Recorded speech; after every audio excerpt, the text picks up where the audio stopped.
রাজবাড়ির গোয়ালন্দ উপজেলার যে নুরাল পাগলার যে লাশটি কবর থেকে তুলে উত্তেজিত জনতা পুড়িয়ে ফেলেছেন। এই ঘটনাটির কারণে সারা দেশ কিন্তু উত্তপ্ত এবং অনেকেই এই সরকারকে এই ঘটনার জন্য দায়ী করছেন।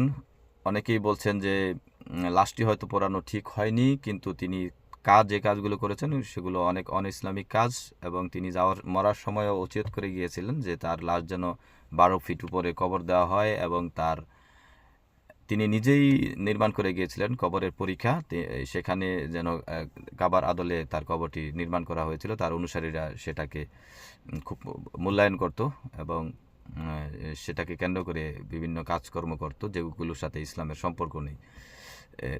আমরা এই ঘটনাগুলো আমরা দেখছি এবং বিভিন্ন ধরনের প্রতিক্রিয়া হচ্ছে।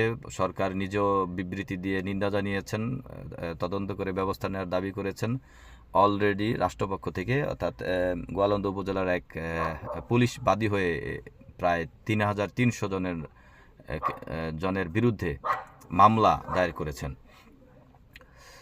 টোটাল যে ব্যাপারটা সেটা আসলে কোন দিকে যাচ্ছে বোঝা যাচ্ছে না। তদন্ত হওয়া উচিত, এবং আমি মনে করি এই ঘটনায় শুধু যারা এর কাজটি করেছেন উদ্বুদ্ধ জনতা, শুধু তাদের বিরুদ্ধেই করেছেন সামান্য অল্প কিছু মানুষ, এবং এই যে বিক্ষোভ সমাবেশে ডাক দিয়েছিলেন যারা, তারা আমার বোধগম্য হয় না যে তারা এই ধরনের একটি কাজ করার জন্য কাউকে উদ্বুদ্ধ করেছেন।